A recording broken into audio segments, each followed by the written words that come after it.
नमस्कार मंडळी, कसे आहात? मजेत ना? मागच्या 2 दिवसापासून तब्येत खराब असल्यामुळे तोंडाची पूर्ण चवच गेली होती. म्हणून आईला म्हटलं, आई काहीतरी वेगळं बनवून दे, कारण की तोंडाला काही गोड लागेच ना. म्हणून आईने मला ज्वारीचे नूडल्स बनवून दिले. तुम्हाला देखील आश्चर्य झालं ना हे ऐकून? हो, नूडल्स ते देखील ज्वारीचे. एवढे पौष्टिकयुक्त आहार मी पहिल्यांदा खाल्ला.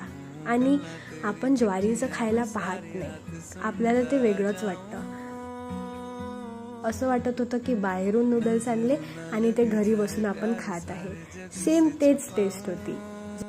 ट्राय करा. बाहेरचं जंक फूड प्लीज नका खाऊ, कारण की बाहेरचं जंक फूड खाल्ल्याने खूप जास्त तब्येत खराब होते. आणि घरी बनवून आईच्या हाताचं जेवण खाणं हे खूप जास्त बेटर राहते. म्हणून ज्वारीचे नूडल्स बनवून पहा. होप तुम्हाला हा व्हिडिओ आवडला असेल. प्लीज लाईक करा, प्लीज शेअर करा, प्लीज सबस्क्राईब करा. रामकृष्ण हरी.